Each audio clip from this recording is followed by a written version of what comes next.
Well, boys, the NBA season is finally over, and that means only one thing. It's draft season. How we feeling today? This is a interesting one. A lot of people are saying this is one of the worst drafts we've seen in a while. Personally, I think the top end talent might not be there, but there's a couple guys down in the depth chart that I think could make some real impact winning basketball. One guy's pretty tall too. Um, that we We will don't not talk mention. about him. Yeah. Yep, the Atlanta Hawks are on the clock. So I'm going to pose two questions to you guys. What should they do? What will they do? What are you thinking, Zach? To me, fit wise, Sar seems to make so much sense. I mean, he'd be an elite pick and roll big to pair with Trey if provided like Trey stays around, doesn't get traded. He's got great speed and athleticism for his size. He can do stuff on ball, but I'm not super convinced he can be the primary ball handler for winning basketball. He's definitely not as good as Wemby, who he gets these like fake comps to. He's a solid shooter, but like not a real spacer. Yeah, I would say. And his defense should be amazing. Like he's got great footwork and he's 7'1", long as hell. I think Mobley and John Isaac are two comps I came up with, but I think Sar could do more offensively with being a slightly better on-ball creator. I think what they will do. So for some reason, it seems like Atlanta and Sar hate each other.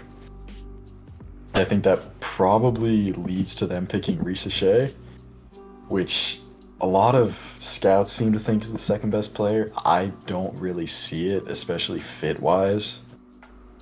But yeah, what do you think? You pretty much took the words out of my mouth here. Sar is clearly a better prospect to me, but he despises Atlanta, which I can't say I blame him for, and Atlanta doesn't seem to want him either.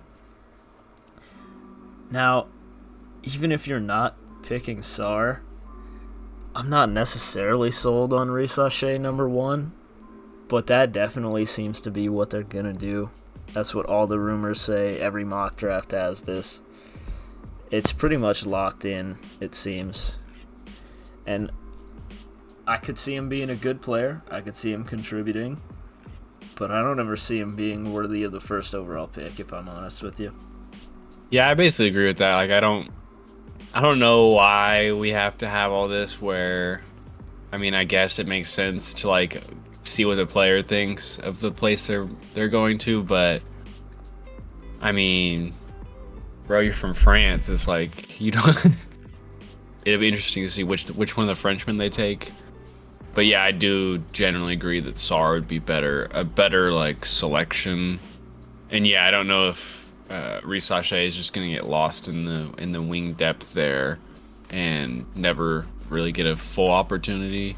Much rather see Sar go there than Risache, but that's like you guys said, that's what it's looking like. So Yeah, another thing that I think Sar is probably the only player for Atlanta who can make like immediate impact to winning.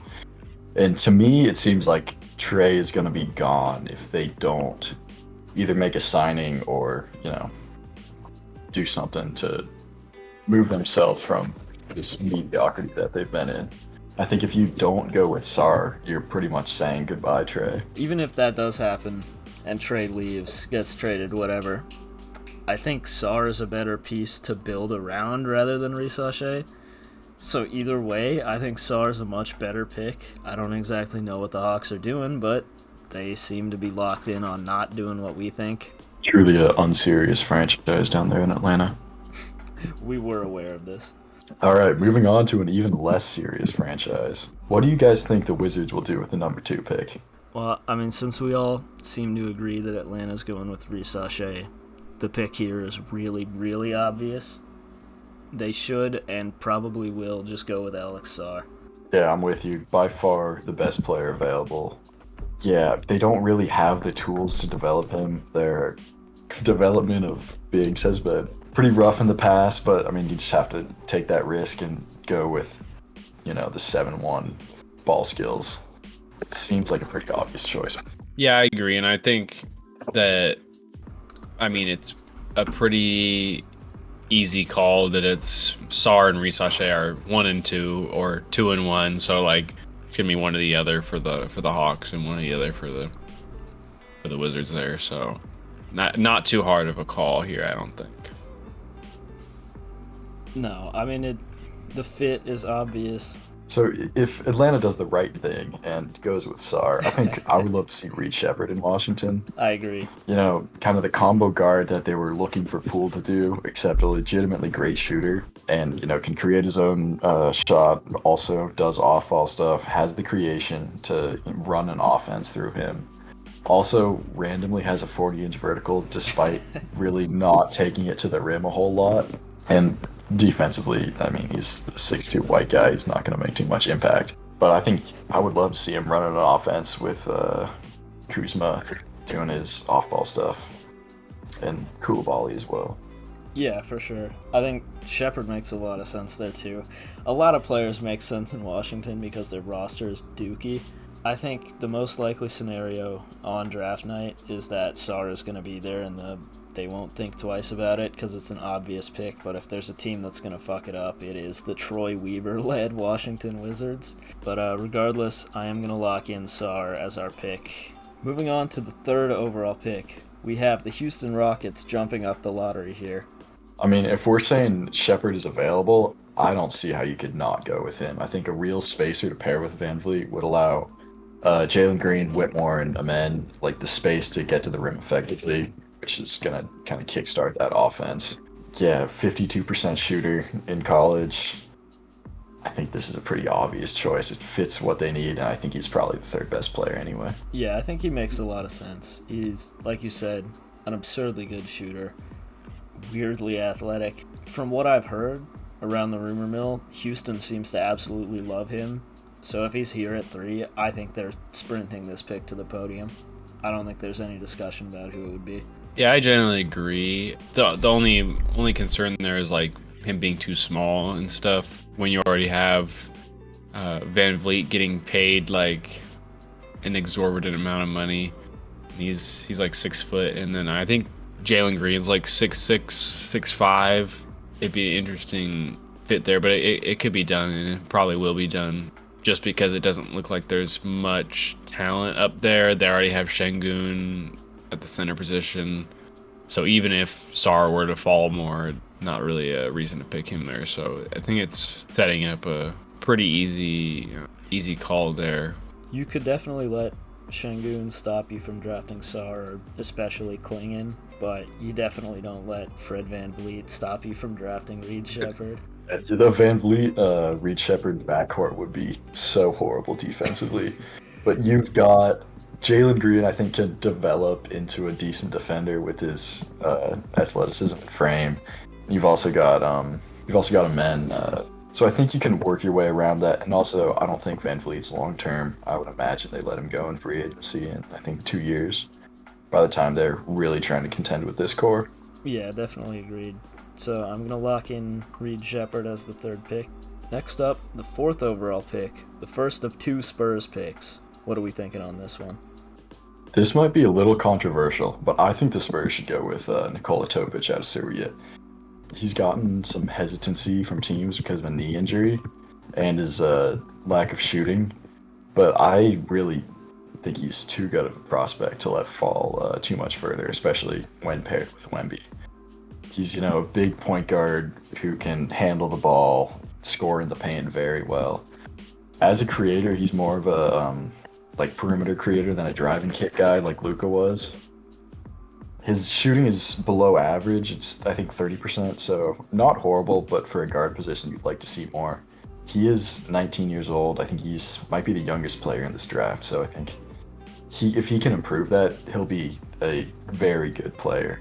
And even without that, I think he can still be a very good creator and paint scorer, especially pair that with Wemby, like in that pick and roll. Yeah, that pick and roll would be deadly. He's got great court vision, which the Spurs really need. Someone who can initiate the offense and get the ball to Wemby. It was a really big problem for them last season. Like you said, unfortunately that knee injury seems to be scaring a lot of teams. I've even seen rumors that he might slip out of the lottery, which would just be a crime, because I agree with you. I think he should be the pick here. I think he makes perfect sense with the Spurs roster, but from everything I've seen, they are really locked in on Stephon Castle. Yeah, that's what it's looking like. I do think that I don't know if it's me being biased because I haven't seen like a lot of the overseas and like some of the college I'm missing, but I do think that Dalton Connect could rise up. I feel like be picked earlier than he's projected like 10th on this one. I'm looking at. But if they do like Stephon Castle, that would make a good amount of sense. And I'm not familiar with Topic's game, so to speak. So, and I don't think he can really shoot that well. So, I wonder if that's a factor there for the Spurs. Connect is interesting for the Spurs. I could see them wanting him, and he makes some sense with their roster. But I really don't think they'll pick him here when they have pick number 8. Because I think he'll probably still be there, and if he's not, that's not really the end of the world, because as a prospect, he's not insane. So I think they'd probably hold off on that pick with number 4 and just hope he's still down the board at 8. Yeah, I'm with you. I think they're probably going to be looking for someone who's a little more of a creator. Connect is definitely like an off-ball. He averaged less than 2 assists in 30 minutes of playing time. And I don't think that's the type of player that San Antonio is looking for. And again, with 8, I actually don't know if he'll fall to 8, but there's a lot of guys in this draft who profile as like 3-and-D guys similar to Necht. So I'm with you. I think with Stephon Castle, he just profiles as like a worse version of Topic to me. Yeah. They're both like they're both big paint scoring guards with a jump shot, except Castle's like handle is worse, his jumper is a little worse. He is better defensively, but I think with Wemby, I see a path to making that decision because I think the Spurs were the worst defense in the league with Wemby off the floor.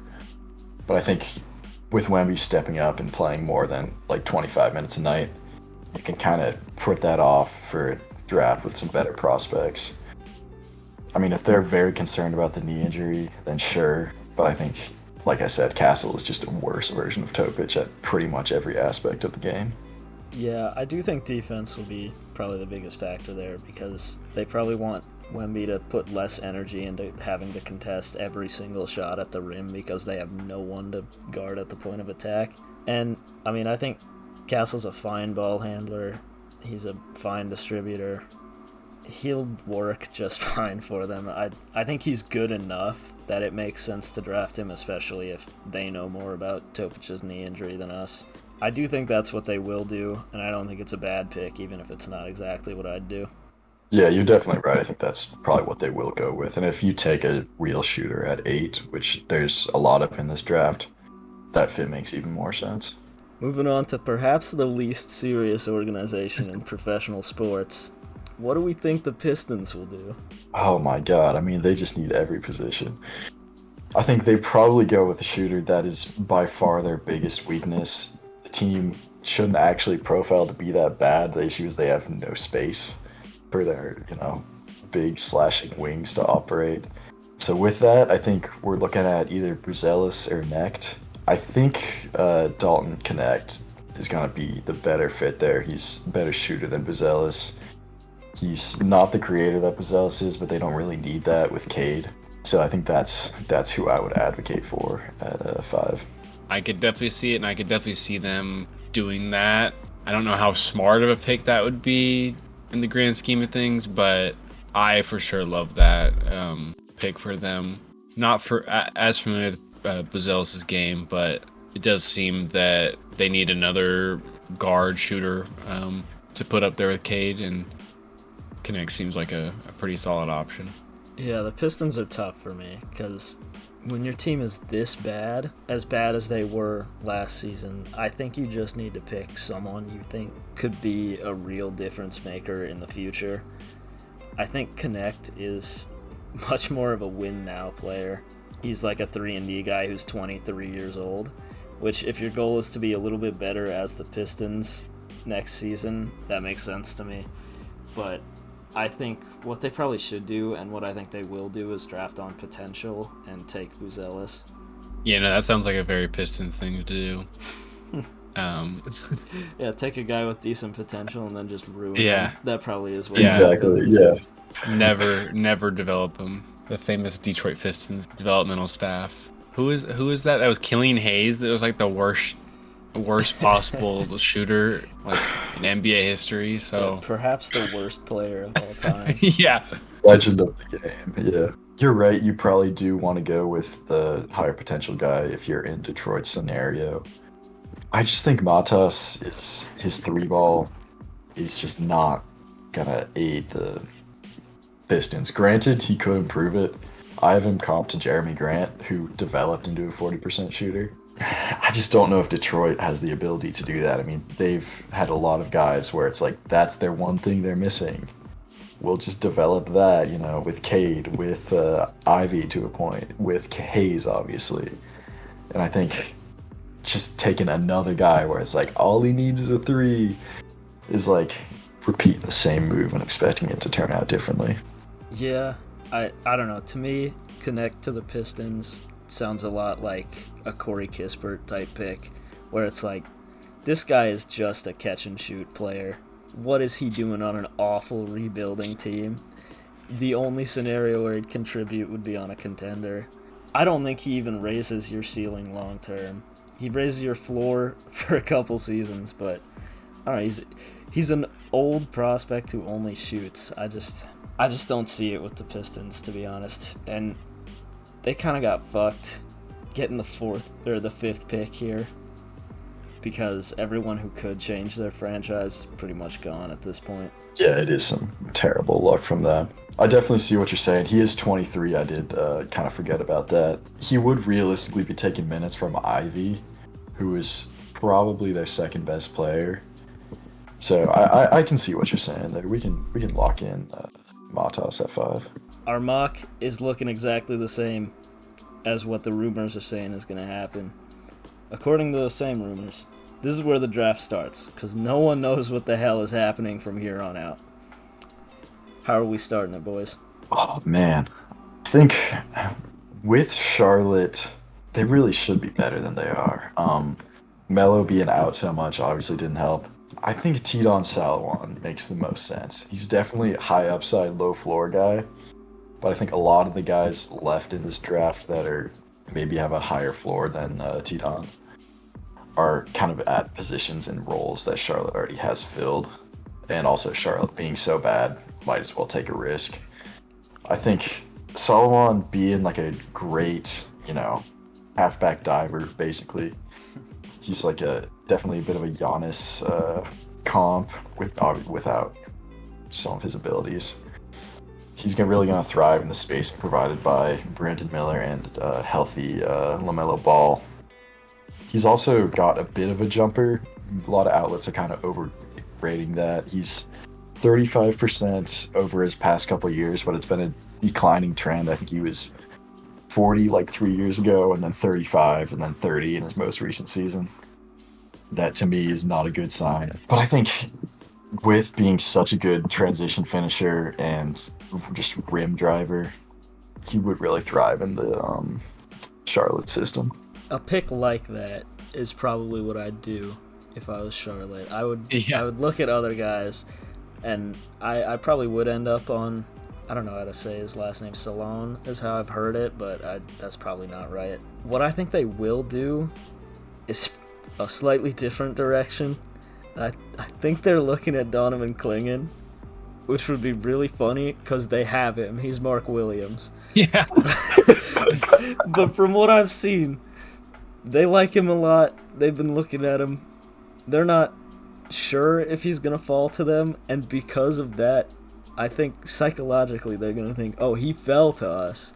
This is what we need. We're going to need, because they've needed a center for a long time, and I think they're probably going to get a little too hyped up on the Clingan train here. That's what I think they will go with. I don't think that would be a smart pick. I would go with Salone or Ron Holland, but I'm not running the team. So because of that, it does seem that it would be very Charlotte Hornets to pick a random ass point guard, two guard, because I'm looking on the roster. They drafted like Book Knight. He's gone now, so it would be. I feel like it would be very Charlotte Hornets to get a guard that they want to pair with LaMelo.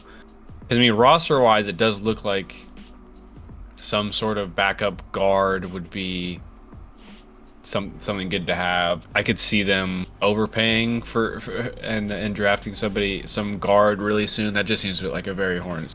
But yeah, Jacoby Walter, come on down. Yeah. Ooh. I think Connect makes some sense, and I know they are looking at him too. This is around the range where I'd expect him to go, like 6 through 8. I wouldn't be surprised at all if they did that, even though my pick for what I think will happen is still Clingan. Oh, Clingan would be so disgusting there. Yeah, it would be Like- gross. They might have Tidon Salomon as well with JT Thor. So, Yeah.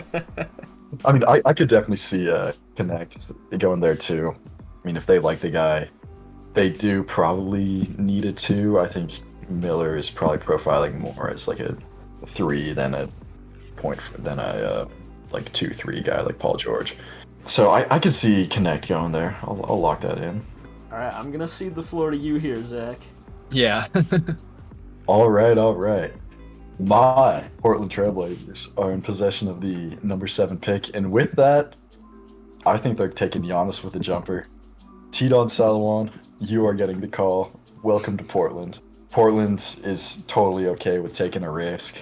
They need a forward that can provide some sort of spacing and just offense in general. Right now, the front court of Kamara and Jabari Walker is pretty much non-existent offensively. Brother, ooh. Exactly. Many listeners might not have even heard of either of those guys. I think with spacing provided by Anthony Simons and Shaden Sharp once he returns, he's actually a very good catch and shoot player. Tidon could really thrive in that with, Scoot being a creator, running pick and roll with Salomon maybe. I really like that fit. Yeah, that makes sense. With their timeline, they're probably not looking to compete anytime soon. They can take a chance on a project. Is that what you would do, what you're thinking they'll do, or both? That's both, to be honest, I think. Okay. Positionally makes sense.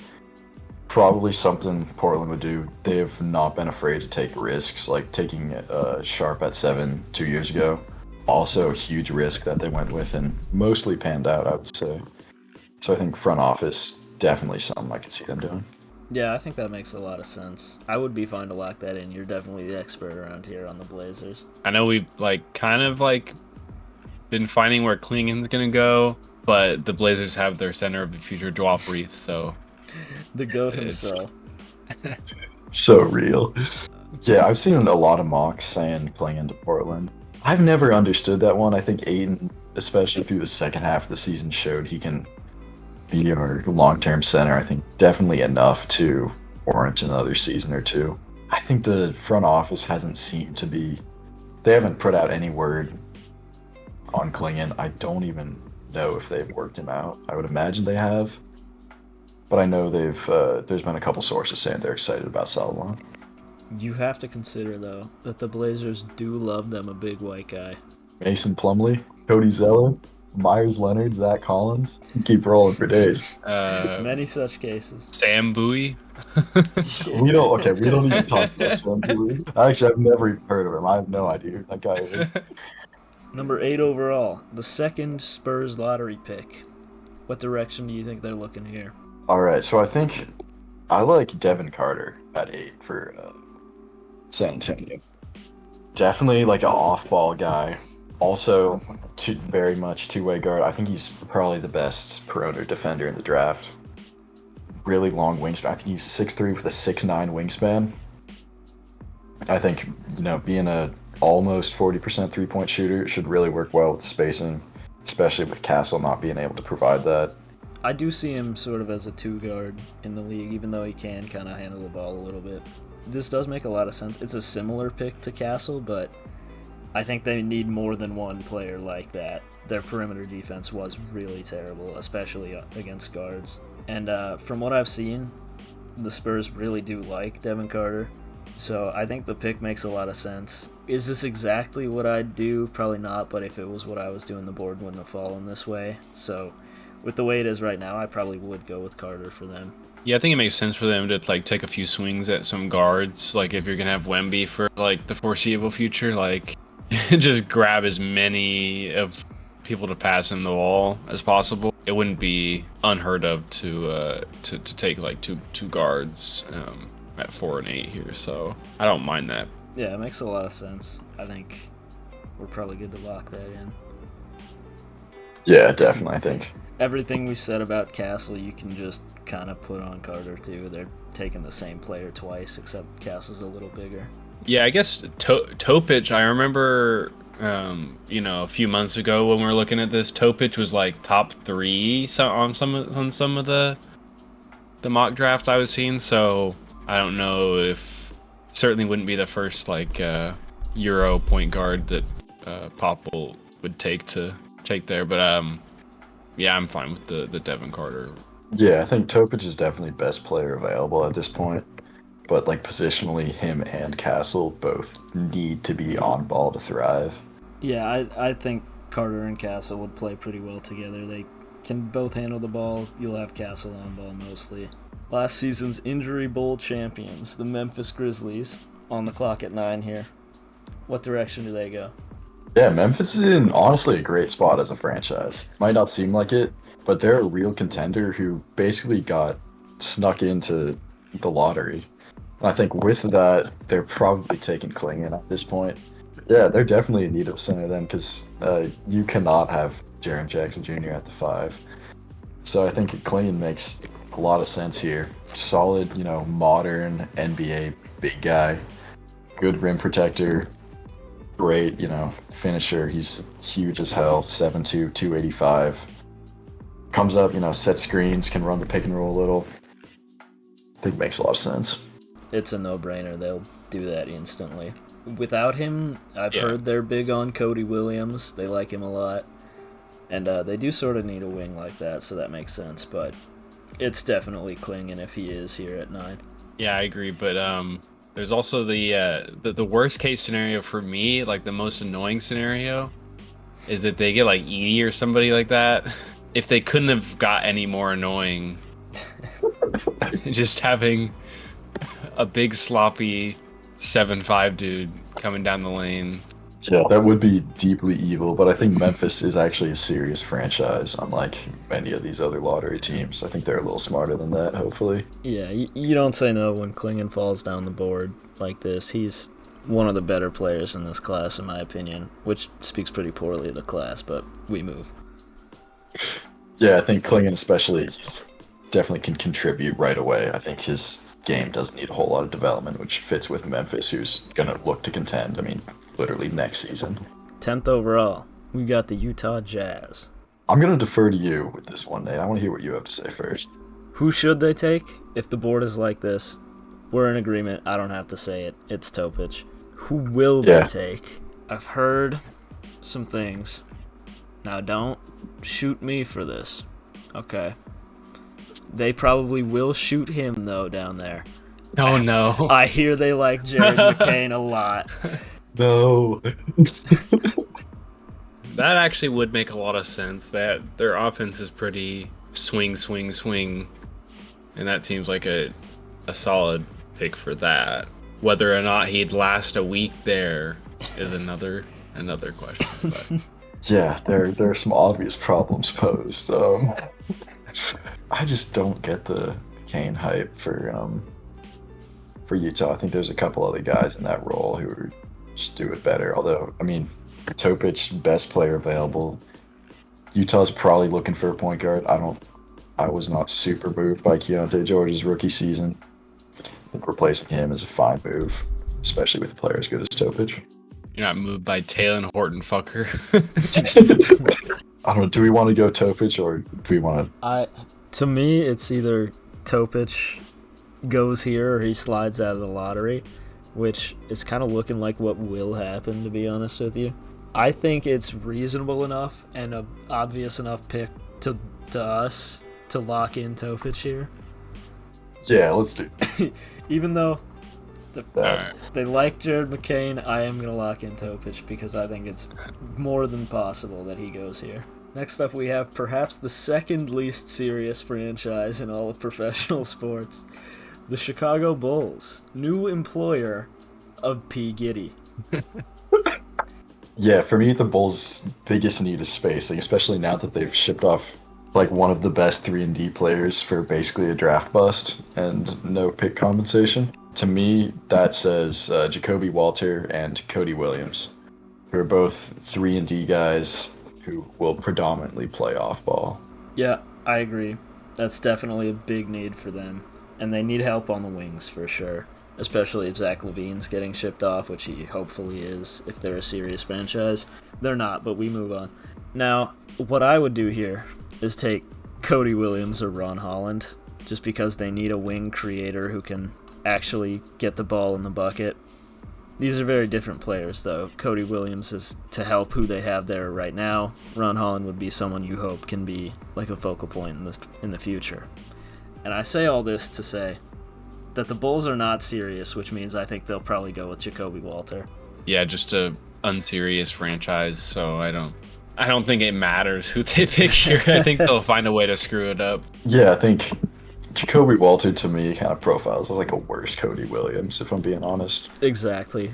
And yeah, that's why I think the Bulls would like him more than Cody Williams. I trust their scouting department maybe less than any other in the league. Yeah, I mean, I think Walter is probably the better shooter. His percentages is lower, but his shot diet is a lot harder. He's more like movement, off ball, off the dribble sometimes, around screens, whereas Cody Williams is more of like a spot up, like catch and shoot corner guy. So I can see the argument for Walter. I think Holland, to me, is a little too similar to Kobe White. Just kind of needs the ball to succeed and make an impact, and Kobe White's definitely there for the long term. He's the one guy who is actually going to contribute to winning basketball. That's fair, yeah. I think if this is the way the board falls, they're definitely going to be picking between Williams and Walter. As much as I'm joking about it, I think they probably would genuinely like Walter more. That's just the type of player the Bulls tend to go for. All right, we'll lock in Walter. The Thunder have the 12th pick from all the bullshit-ass deals they've made over the years. So the 1 seed gets to add a lottery pick. And with the way the board is, I think it probably would be Cody Williams. Yeah, I'll agree with you there. Sam Presti seems to like his teenagers who can shoot the ball. The thing is, OKC doesn't even have huge needs that they need to fill. They can kind of just go with best player available, which, considering like OKC's construction, they've already got, their primary scorers. They could really just use like any sort of win now role player, 3-and-D guy, and Cody Williams. Sure, why not? Yeah, it's not what we're doing in this video, but I do think this pick is kind of likely to be traded.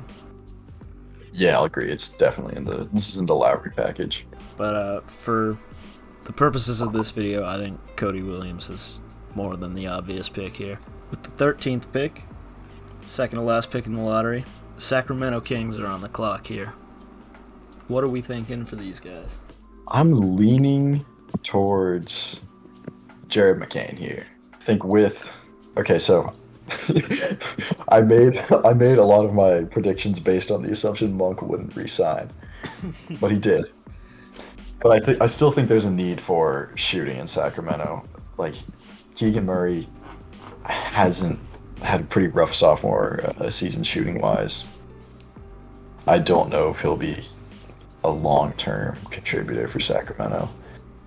So I think, having another shooter to space for De'Aaron Fox makes a lot of sense in Sacramento. Don't necessarily disagree that they need more shooting.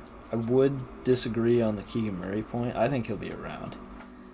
Yeah. I think McCain makes some sense. They don't seem to be super sold on Davion Mitchell long term. And they do have Keon Ellis, who randomly turned into a good player during last season. But I don't think that really should stop you from taking McCain if you really like him. What I think for them is that they're going to look to add some athleticism and some size that can shoot. From what I've seen, they like Tristan da Silva, which makes some sense. He's a bigger guy who could play next to Sabonis. He can shoot the ball a little bit. Would I do that? I'd probably go Ron Holland, just because Harrison Barnes is not the long-term answer, and I think you can turn him into a guy who can play off ball a little bit. What I think they will do is probably go with Tristan da Silva, which would be an interesting fit. Yeah, that makes a lot of sense to me. I think Da Silva's probably the better pick than Holland, considering what the Kings need right now. Holland, to me, just seems like a big risk. He is super inefficient. Definitely a real chucker. Da Silva seems a little more controlled in that aspect. Has similar questions to Holland as to whether like the finishing and the athleticism will transfer. But I think just the shot choices by Da Silva make him a little more surefire success than Holland. Yeah, I'm pretty high on Holland just because I think it's the easiest job in development to turn an athletic wing into a decent player. Whether or not that's on the ball or, a 3-and-D guy, who could say? I think Holland has potential to be like a decent on-ball scorer that has some ability to play off-ball. I don't know. From everything I've seen about him, he's probably sliding out of the lottery, and I think Da Silva probably is the choice here. Yeah, we can lock that in. Yeah, go ahead. But I don't know. The Kings are kind of just in mediocrity. Looks like they have Sabonis listed at the 4, and so you got JaVale McGee and Alex Len at the 5 spot. So I think that's slightly misleading. Yeah, but obviously, if Klingon were to fall down here, I think that would be a solid thing. And then Edey wouldn't be horrible here. I mean, obviously, I don't think he should go in the lottery, but it would address like some of their. I guess that would be a dastardly front court of Sabonis and Edey, just Yeah, I don't think you could start slow, flat-footed. Yeah. Yeah. But it would be interesting. It would work offensively really well. I kind of wish Monk didn't resign so we could just say Rob Dillingham and get the discussion of this pick over. Yep, exactly. But I could easily see this pick being traded. In fact, I think that's probably more likely than them sticking and picking, but if they do, I don't know. I don't think anyone in this range is going to put them over the hump. Yeah, no. Definitely not. But, yeah, I'll put in Da Silva, I guess. All right, last pick of the lottery. We're back to you, Zach. Take it away. Portland has the last pick, courtesy of Golden State. And I think with that, they're going to go with Ron Holland. Definitely another pretty risky player, but again, it's Portland, they need to take some risks in order to succeed long term.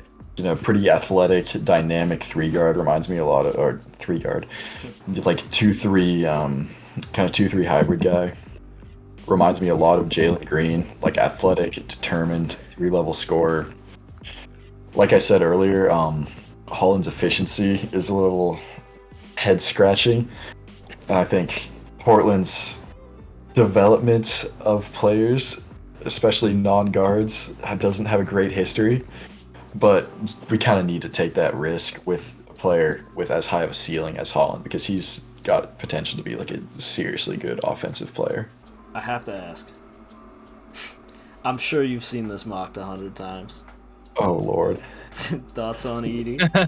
It doesn't make a whole lot of sense to me. I'm not going to lie. I think with Ayton, he's going to be playing majority of minutes. I don't think we have enough of a need for a backup big, especially at like 22-year-old who's definitely not going to get any better. I've never understood it. I think that's just general public not understanding Portland's roster needs as a small market. Backup big is one way to put it. Backup bitch is what I would put it. Because bitch factor would be off the charts on the center lineup for the Blazers in this case. So that'd break the bank on that for sure. But I like the general pick of like 3-4 guys at the 14th pick. Try to get some veteran leadership out of Jeremy Grant. before Grant's you getting shipped out. before you trade him out. So I think that would be a solid plan. Assuming they don't ship him out. They probably should, to be honest with you. Yeah, I mean, I don't hate another season of Grant, but long term, if it lasts any longer, don't really see the point. Yeah, I think Holland makes sense for the Blazers. They do have a lot of young prospects that kind of need the ball, but we've seen teams succeed with that, like Boston with Jaylen Brown and Jason Tatum, both guys who want the ball all the time.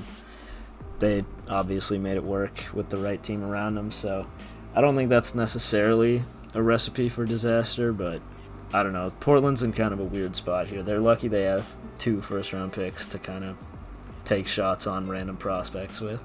I have seen rumors of Jared McCain, which, for obvious reasons, would be a Portland favorite.